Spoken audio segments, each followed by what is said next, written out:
The interstellar Gladiator arena on Proxima Station had witnessed many brutal competitions over its 2-century history, but never had the crowd fallen so completely silent during a pre-match inspection. 60,000 beings from across the galaxy pressed against the viewing barriers, their multiple eyes, sensory organs, and breathing apparatus all focused on the most unlikely competitor ever to enter the legendary Apex tournament. Dr. Lydia Cross stood in the center of the pristine white medical examination chamber, surrounded by 6 different species of medical officials whose job was to certify that participants met the minimum physical requirements for survival in the arena. Her human form looked almost comically fragile compared to the towering Korthak champions, armored Rigelian warriors, and cybernetically enhanced draconian fighters who typically dominated the competition. The lead medical examiner, a 4-armed Valdorian whose chitinous carapace bore the scars of his own fighting career, circled the human female with the careful attention of someone inspecting a particularly delicate piece of equipment that was about to be subjected to forces it clearly couldn't withstand. "Dr. Cross," he began, his voice carrying the harmonic undertones that made Valdorian speech sound like distant thunder. "I must express serious concerns about your participation in this tournament. The Apex competition is designed for beings with enhanced durability, augmented strength, and advanced combat experience." Lydia adjusted the straps of her armor with the casual indifference of someone preparing for a morning jog rather than potentially lethal combat against the galaxy's most dangerous fighters. Her equipment looked like it belonged in a historical museum rather than a modern gladiatorial arena. "I appreciate your concern, Dr. Vex," she replied pleasantly. "But I assure you that my equipment has been thoroughly tested under combat conditions." The Valdorian examiner's multiple eyes focused on her armor with obvious distress. What the human called equipment appeared to be a patchwork collection of dented metal plates, scratched polymer sections, and jury-rigged modifications that suggested multiple catastrophic failures and hasty repairs. "Dr. Cross, with all due respect, your armor appears to have sustained significant structural damage. These impact craters, energy burn marks, and stress fractures indicate that your protective systems have failed repeatedly. I cannot, in good conscience, certify equipment that has already proven inadequate." A ripple of concerned murmurs passed through the observation deck as translators conveyed the medical examiner's assessment to the diverse crowd. Most species in the galaxy viewed gladiatorial combat as a test of skill and courage, not a suicide mission for obviously unprepared participants. Lydia looked down at her armor with the expression of someone examining a cherished family heirloom. Her fingertips traced patterns across the scarred surface that seemed to tell stories written in violence and victory. "Oh, this isn't damage," she said with a smile that made the temperature in the examination chamber seem to drop several degrees. "This is a kill counter." The silence that followed this statement was the kind usually reserved for moments when reality takes an unexpected turn toward the impossible. The medical officials exchanged glances that suggested they were beginning to suspect that their understanding of human psychology might be incomplete. Dr. Vex's carapace clicked nervously as he processed the implications of her words. "I beg your pardon, Dr. Cross. Did you say kill counter?" "Each mark represents a confirmed termination," Lydia explained conversationally, pointing to specific areas of her armor. "These craters here are from Korthak plasma cannons. The burn patterns along the shoulder section are from Rigelian energy weapons. Those stress fractures across the chest plate happened during hand-to-hand combat with a cybernetically enhanced draconian berserker." She paused, studying a particularly deep gouge that ran across her helmet's faceplate. "This one is my personal favorite. It's from a Valdorian warblade that came within 2 millimeters of ending my career permanently." The medical examiner's breathing apparatus began making rapid clicking sounds that indicated extreme stress in his species. "Dr. Cross, are you claiming that you have engaged in lethal combat with representatives of every major galactic military power?" "Not claiming," Lydia corrected gently. "Documenting. Each modification to my armor represents lessons learned from successful engagements against opponents who were, theoretically, superior to me in every measurable way."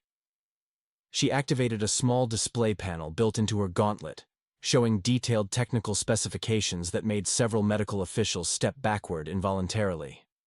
The armor's true capabilities were hidden beneath the scarred exterior like a predator disguised as prey. For example, this apparently damaged section contains adaptive energy absorption matrices that learn to counter Rigelian plasma technology by analyzing the first 17 attacks that should have killed me. The improvised-looking modifications are actually quantum processing units that calculate optimal counter strategies in real time. Dr. Vex was now making sounds that suggested his cognitive processes were approaching overload. 17 attacks that should have killed you. Per engagement, Lydia clarified. The Rigelians are very persistent. They don't accept defeat easily, which made them excellent teachers once I figured out how to survive their lessons. A Korthak military observer in the viewing area leaned forward with sudden interest. His species had developed some of the most advanced personal combat systems in the galaxy, and the idea that a human could not only survive but learn from their weapons was simultaneously fascinating and disturbing. Dr. Cross called out the Korthak through the communication system. You mentioned Korthak plasma cannons. Are you referring to training simulations or actual combat encounters? Lydia looked up at the observation deck with the patient expression of someone explaining basic concepts to a particularly slow student. Colonel Brettix, I recognize your voice from our encounter at the Tau Ceti mining station 3 years ago. You were leading the Korthak expedition that was sent to secure human mining technology. The Korthak colonel's armored form went completely still. The Tau Ceti incident had been classified at the highest levels of military intelligence, and no official records acknowledged that it had ever occurred. That operation was deemed successful, Colonel Brettix said carefully. The mining facility was secured with minimal resistance. It was secured, Lydia agreed pleasantly. After your strike force of 47 veteran soldiers was reduced to 3 survivors, who requested immediate evacuation. I believe the official report described it as unexpected equipment malfunctions and environmental hazards. The arena had grown so quiet that the ventilation systems seemed unnaturally loud. 60,000 beings held their collective breath as they realized they were witnessing something unprecedented in galactic history. The equipment malfunctions were my doing, Lydia continued conversationally. The environmental hazards were also my doing. Your plasma cannons worked perfectly. I just happened to be wearing armor designed by someone who had studied Korthak military doctrine for 20 years and prepared specifically for that encounter. She tapped a section of her chest plate that bore the distinctive spiral pattern of plasma weapon impacts. Each of these marks represents a shot that connected but failed to achieve the desired result. Your weapons taught me how to build better defenses. Colonel Brettix's breathing apparatus was now making sounds that indicated he was reviewing extremely unpleasant memories. You're claiming that you single-handedly defeated an entire Korthak strike force? Not defeated, Lydia corrected. Educated. I gave your soldiers a learning experience about the difference between overwhelming force and tactical superiority. Most of them survived the lesson, though I understand several requested transfers to non-combat positions afterward. Dr. Vex was consulting his medical scanner with obvious confusion. Dr. Cross, your physiological readings indicate that your human baseline, with no genetic enhancements, cybernetic modifications, or pharmaceutical augmentation. How is any of this possible? Lydia's expression became genuinely thoughtful as she considered how to explain concepts that most species had never encountered. Doctor, what do you know about human military doctrine? Sufficient for this examination, Doctor. Vex replied defensively. Humans favor defensive strategies, alliance building, and technological solutions to tactical problems. Standard doctrine for a species with limited individual combat capabilities. That's the doctrine we want you to know about, Lydia said with a smile that made several medical officials unconsciously step backward. The doctrine we actually use is somewhat different. She activated another display on her gauntlet, showing tactical analyses that made the assembled experts lean forward with sudden interest. The data revealed strategic thinking that operated on principles most galactic civilizations had never considered. Human military theory is based on a simple premise. Assume your enemy is stronger, faster, better equipped, and more numerous than you are. Then figure out how to win anyway. The display showed engagement scenarios where human forces had faced impossible odds and achieved victory through methods that seemed to violate basic military logic. "We study failure more intensively than we study success," Lydia continued. "Every defeat, every casualty, every equipment failure is analyzed until we understand exactly why it happened and how to prevent it from happening again." She gestured toward her armor's scarred surface. "This represents 37 separate combat engagements against opponents who should have killed me easily. Each encounter taught me something new about how to survive encounters with beings who were theoretically superior." "But surely," protested a Rigelian combat analyst, "individual experience has limited application against diverse opponents with different capabilities and tactics."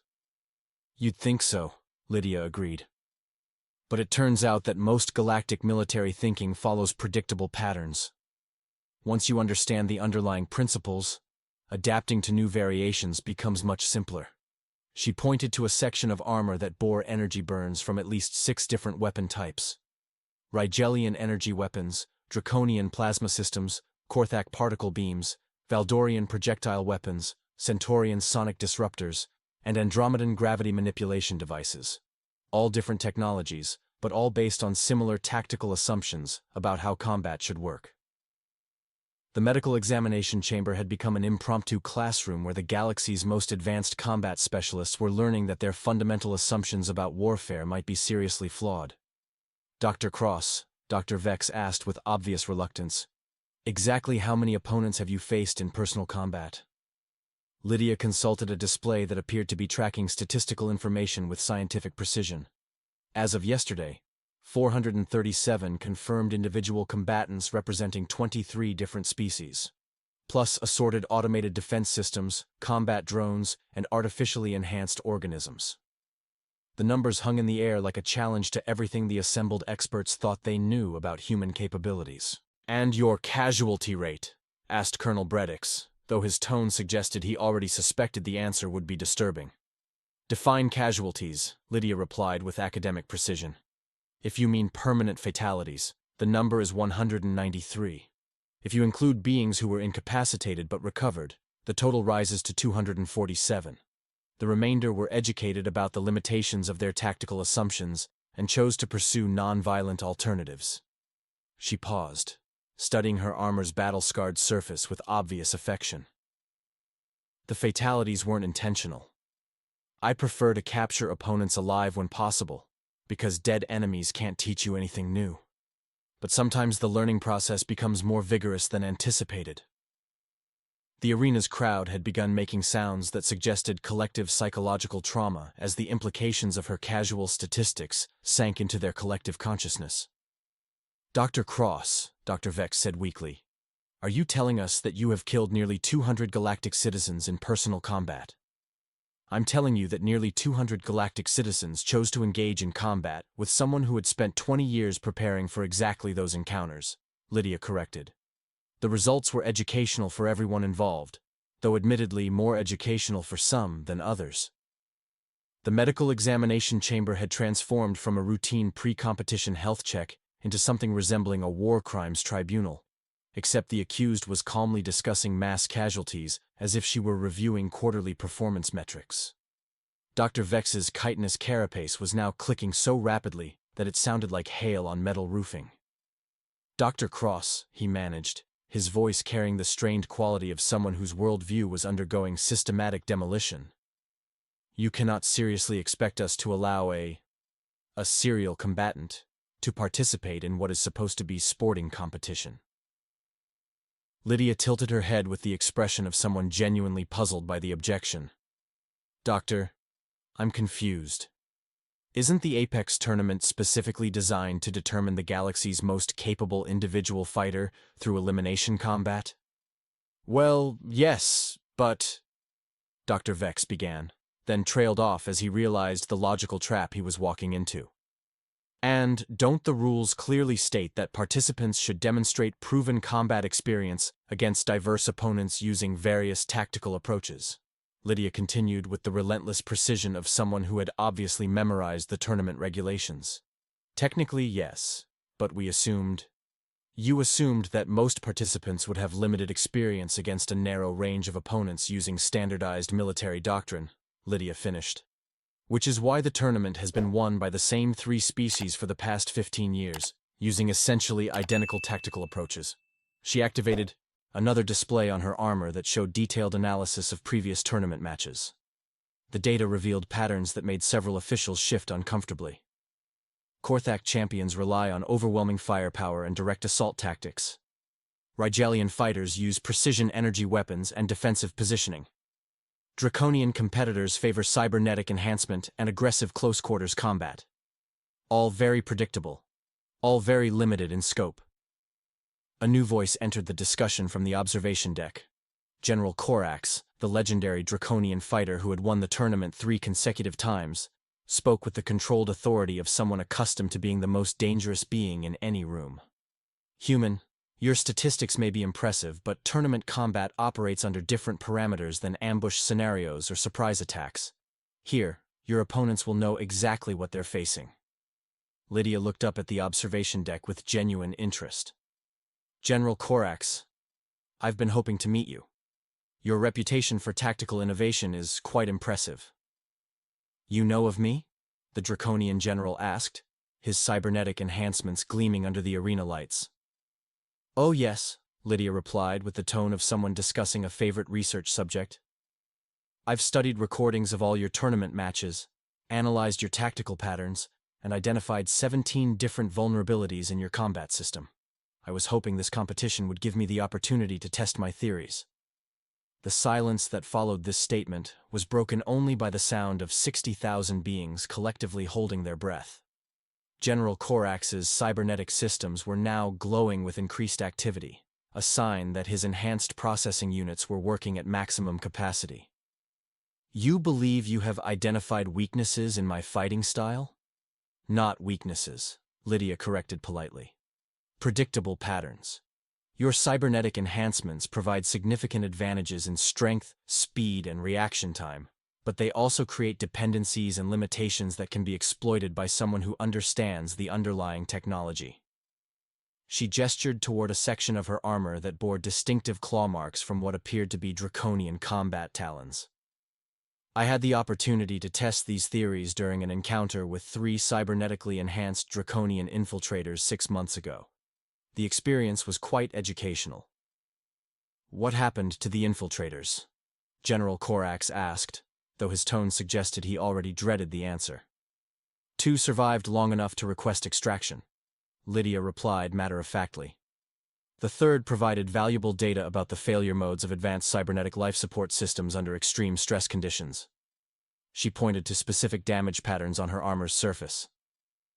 Each of these marks corresponds to a successful countermeasure against draconian enhancement technology. For example, cybernetic reflexes operate within predictable response parameters.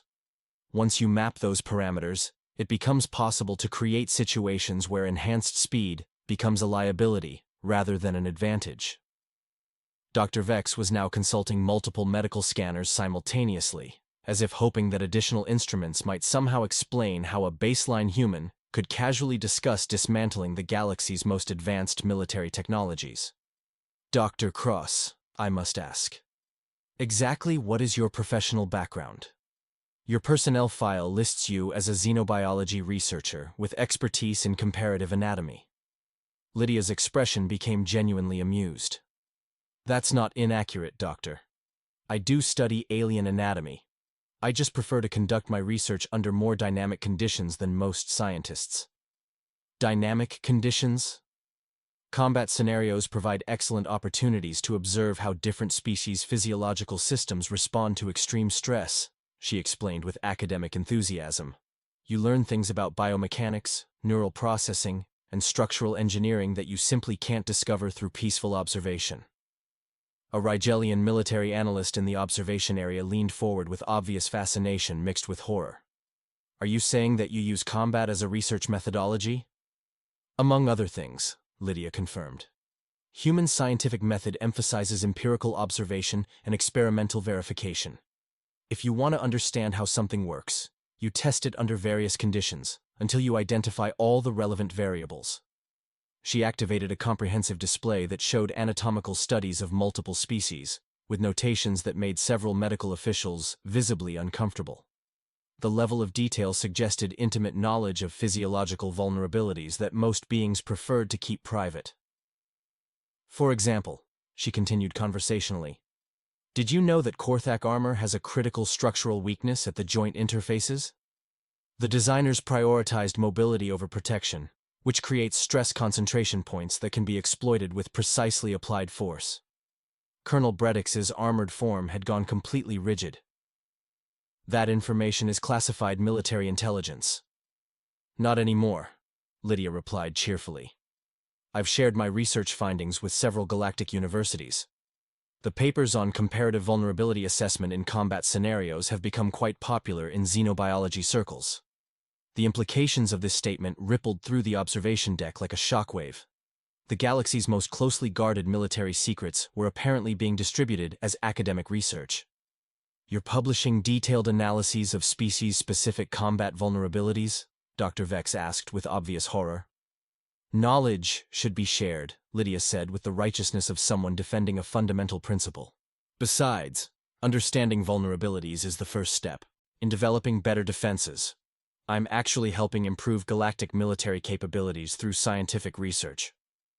General Korax had been studying the displays with the intense focus of someone reassessing everything he thought he knew about combat. Human. These tactical analyses, they represent a completely different approach to warfare than anything in galactic military doctrine. That's because galactic military doctrine is based on competing against opponents with similar capabilities and thinking patterns, Lydia explained. Human doctrine assumes your opponents will always be superior in conventional measures, so you have to find unconventional advantages.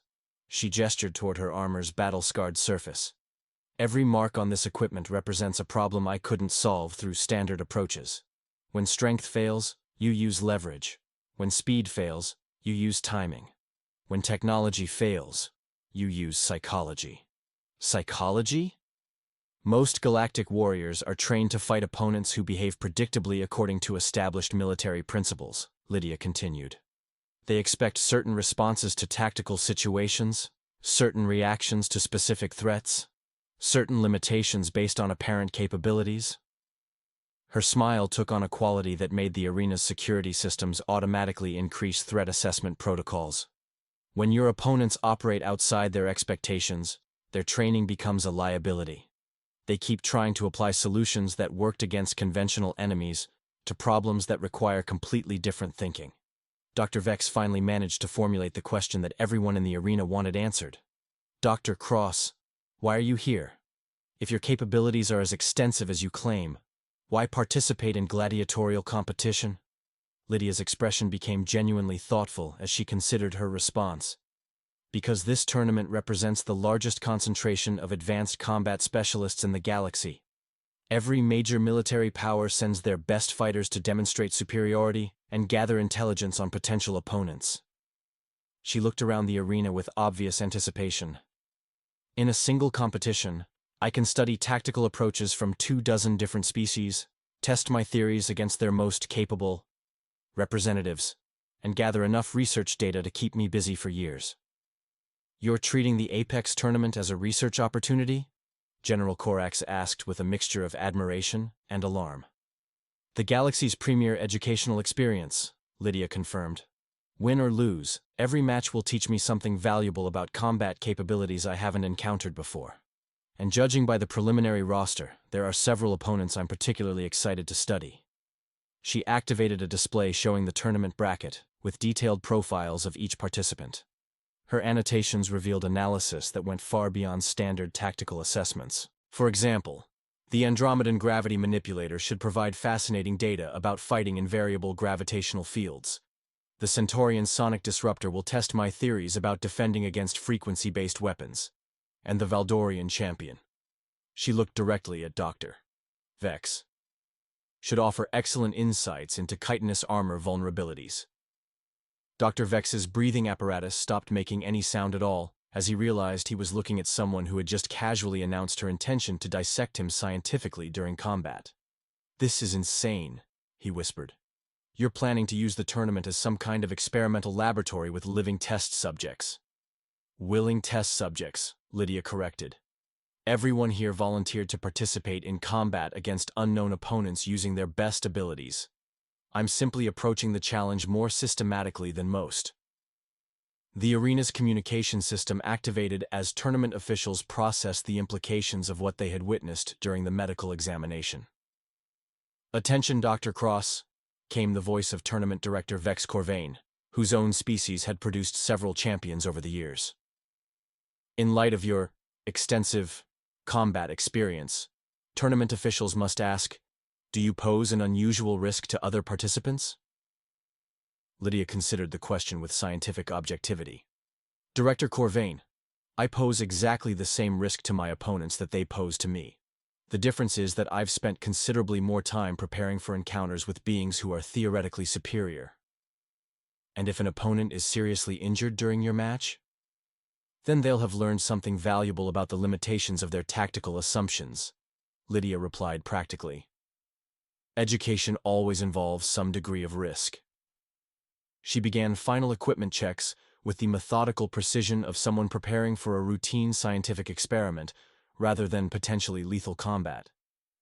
Each piece of her armor was tested, calibrated, and verified against standards that seemed to operate on principles the medical officials didn't recognize. "Dr. Cross," Dr. Vex said with obvious reluctance, "I am required to certify that you meet minimum physical and psychological requirements for tournament participation.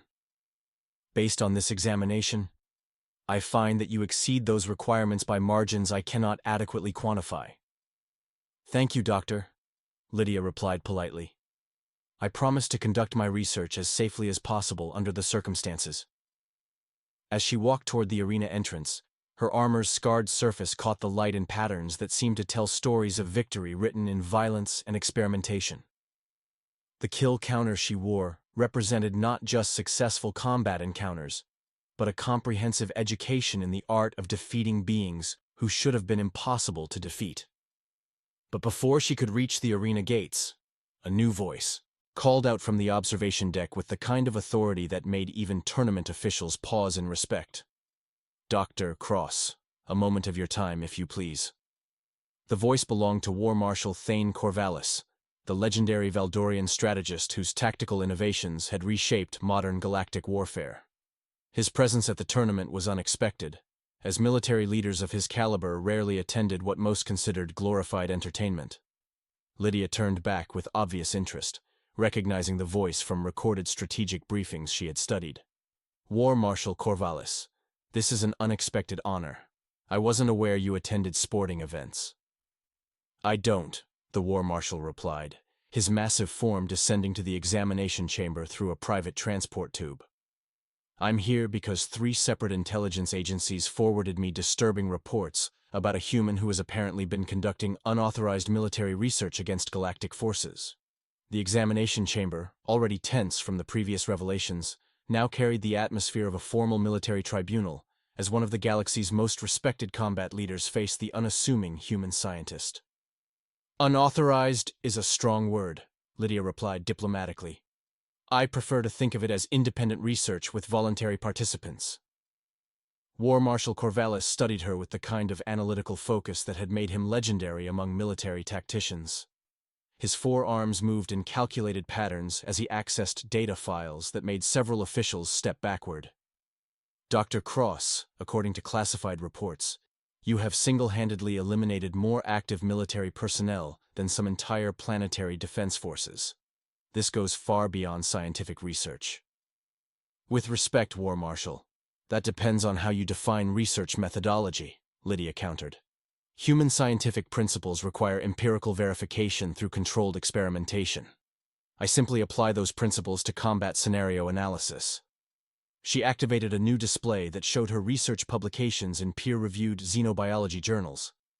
The academic credentials were impressive, but the subject matter was disturbing.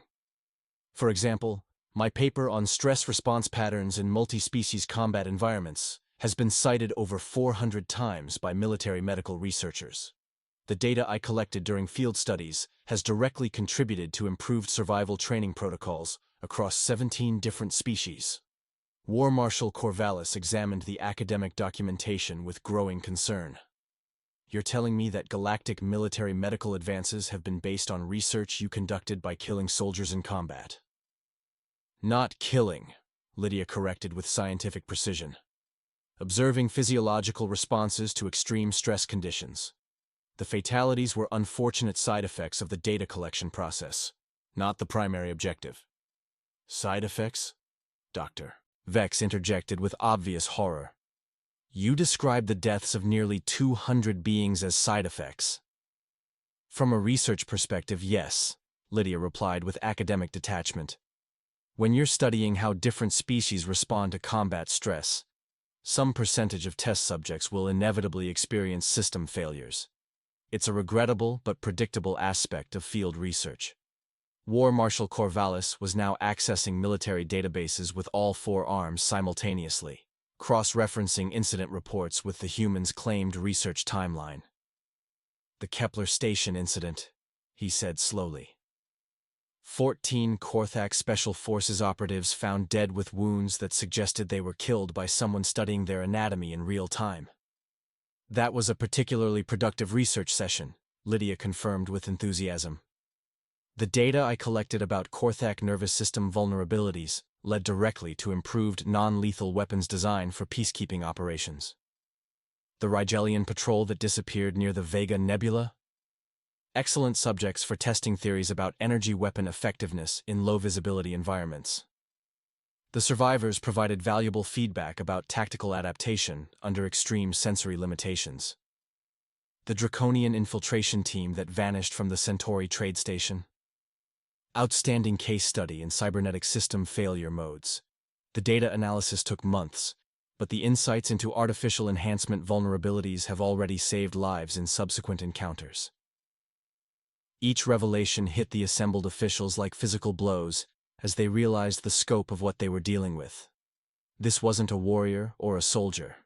This was a scientist who had turned warfare into a laboratory and treated galactic military forces as test subjects in an ongoing experiment. War Marshal Corvallis finished his database searches and stood in silence for several minutes, processing information that challenged his fundamental understanding of both scientific ethics and military casualties. Dr. Cross, he said finally, what you're describing represents the most comprehensive intelligence-gathering operation in galactic history. You've systematically studied the combat capabilities of every major military power, while they remained completely unaware they were being analyzed. That's a fair assessment, Lydia agreed. Though I prefer to think of it as advancing the state of interspecies combat knowledge for the benefit of all galactic civilization.